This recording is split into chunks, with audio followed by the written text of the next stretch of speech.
عسکری طبقے کے لوگ رعیت کی حفاظت کا قلعہ، فرمانرواؤں کی زینت، دین و مذہب کی قوت اور امن کی راہ ہیں۔ رعیت کا نظم و نسق انہی سے قائم رہ سکتا ہے۔ فوج کی زندگی کا سہارا وہ خراج ہے جو اللہ نے اس کے لیے متعین کیا ہے، جس سے وہ دشمنوں سے جہاد کرنے میں تقویت حاصل کرتے ہیں اور اپنی حالت کو درست بناتے اور ضروریات کو بہم پہنچاتے ہیں۔ پھر ان دونوں طبقوں کے نظم و بقا کے لیے تیسرے طبقے کی ضرورت ہے، جو قضاء، عمال اور منشیان دفاتر کا ہے، جن کے ذریعے باہمی معاہدوں کی مضبوطی اور خراج اور دیگر منافع کی جمع آوری ہوتی ہے۔ معمولی اور غیر معمولی معاملوں میں ان کے ذریعے وثوق و اطمینان حاصل ہوتا ہے، اور سب کا دار و مدار سوداگروں اور صناعوں پر ہے۔ وہ ان کی ضرورات کو فراہم کرتے ہیں، بازار لگاتے ہیں اور اپنی کاوشوں سے ان کی ضروریات مہیا کر کے انہیں آسودہ کر دیتے ہیں۔ اس کے بعد پھر فقیروں اور ناداروں کا طبقہ ہے، جن کی اعانت و دستگیری ضروری ہے۔ اللہ نے ان سب کے گزارے کی صورتیں پیدا کر رکھی ہیں۔ حاکم پر فرض ہے کہ وہ ان کے لیے اتنا مہیا کرے جو ان کی حالت درست کر سکے۔ حاکم خدا کے ان تمام ضروری حقوق سے عہدہ برا نہیں ہو سکتا، مگر اسی صورت میں کہ پوری طرح کوشش کرے اور اللہ سے مدد مانگے اور اپنے کو حق پر ثابت اور برقرار رکھے، خواہ اس کی طبیعت پر آسان ہو یا دشوار، بہرحال اس کو برداشت کرے۔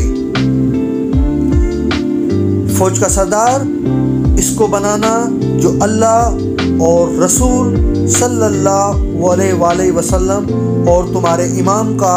خیر خواہ ہو، سب سے زیادہ پاک دامن ہو اور بردباری میں نمایاں ہو، جلد غصے میں نہ آ جاتا ہو،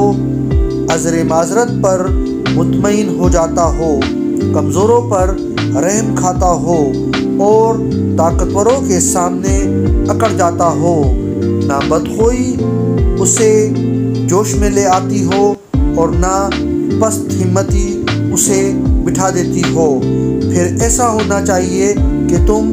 بلند خاندان، نیک گھرانے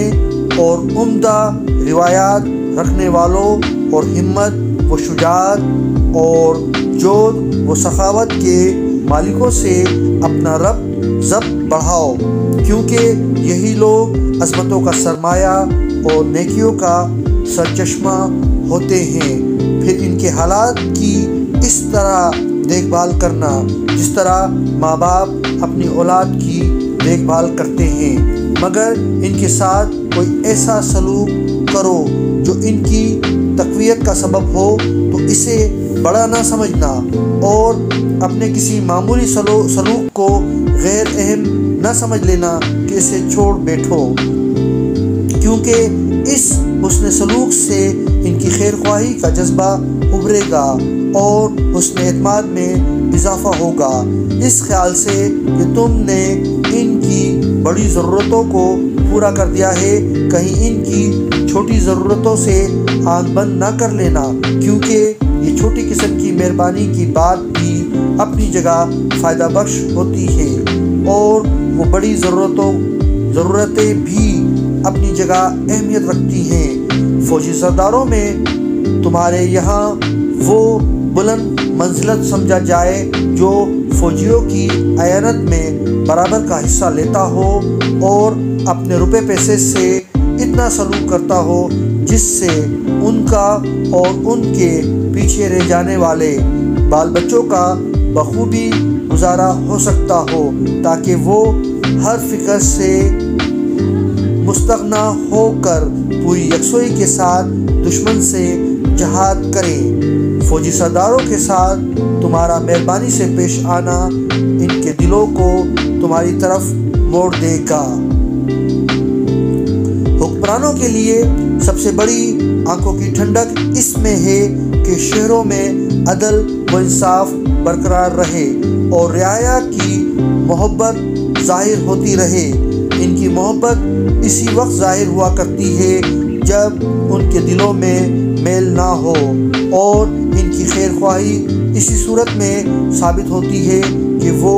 اپنے حکمرانوں کے گرد حفاظت کے لیے گھیرا ڈالے رہیں، ان کے اقتدار کو سر پر بڑا بوجھ نہ سمجھے اور نہ ان کی حکومت کے خاتمے کے لیے گھڑیاں گنے۔ لہٰذا ان کی امیدوں میں وسعت و کشائش رکھنا، انہیں اچھے لفظوں سے سراہتے رہنا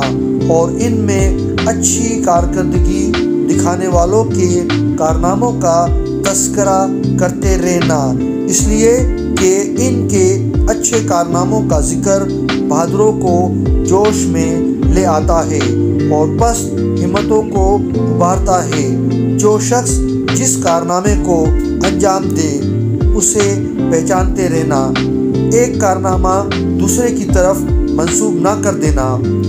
اور اس کی حسن کارکردگی کا صلہ دینے میں کمی نہ کرنا، اور کبھی ایسا نہ کرنا کہ کسی شخص کی بلندی و رفعت کی وجہ سے اس کے معمولی کام کو بڑا سمجھ لو اور کسی کے بڑے کام کو اس کے خود پست ہونے کی وجہ سے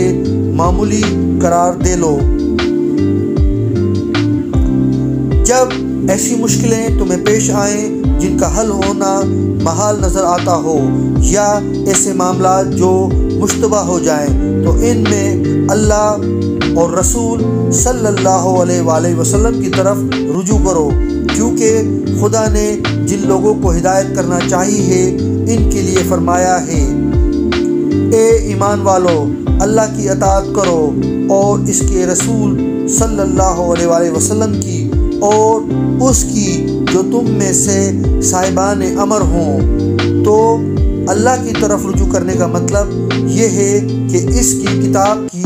محکم آیتوں پر عمل کیا جائے، اور رسول صلی اللہ علیہ وآلہ وسلم کی طرف رجوع کرنے کا مطلب یہ ہے کہ آپ صلی اللہ علیہ وآلہ وسلم کے ان متفق علیہ ارشادات پر عمل کیا جائے جن میں کوئی اختلاف نہیں ہے۔ پھر یہ کہ لوگوں کے معاملات کا فیصلہ کرنے کے لیے ایسے شخص کو منتخب کرو جو تمہارے نزدیک تمہاری رعایا میں سب سے بہتر ہو اور جو واقعات کی پیچیدگی سے ضعیف میں نہ پڑ جاتا ہو اور نہ جھگڑا کرنے والے کے رویے سے غصے میں آتا ہو، نہ اپنے کسی غلط نقطۂ نظر پر بضد ہو، نہ حق کو پہچان کر اس کے اختیار کرنے میں طبیعت پر بار محسوس کرتا ہو، نہ اس کا نفس ذاتی طمع پر جھک پڑتا ہو، اور نہ پوری طرح چھان بین کیے بغیر سرسری طور پر کسی معاملے کو سمجھ لینے پر اکتفا کرتا ہو، شک و شبے کو سب سے زیادہ اہمیت دیتا ہو، جو فریقین کی بحث سے اکتا نہ جاتا ہو، معاملات کی تحقیق میں بڑے صبر و ضبط سے کام لیتا ہو، اور جب معاملات اس کے سامنے آئینہ ہو جاتا ہو تو بے دھڑک فیصلہ کر دیتا ہو۔ وہ ایسا ہونا چاہیے جسے سرہانا مغرور نہ بنائے، اگرچہ ایسے لوگ کم ہی ملتے ہیں۔ پھر یہ کہ تم خود ان کے فیصلوں کا بار بار جائزہ لیتے رہنا، دل کھول کر انہیں اتنا دینا کہ جو ان کے ہر عذر کو غیر مسموع بنا دے اور لوگوں کی انہیں کوئی احتیاج نہ رہے۔ اپنے یہاں انہیں ایسے باعزت مرتبے پر رکھو کہ تمہارے دربار کے لوگ انہیں ضرر پہنچانے کا کوئی خیال نہ کر سکیں، تاکہ وہ تمہارے الفاظ کی وجہ سے لوگوں کی سازشوں سے محفوظ رہیں۔ اس معاملے میں انتہائی بالغ نظری سے کام لینا، کیونکہ اس سے قبل دین بدکرداروں کے پنجے میں اسیر رہ چکا ہے، جس میں نفسانی خواہشوں کی کارفرمائی تھی اور اسے دنیا طلبی کا ایک ذریعہ بنایا گیا تھا۔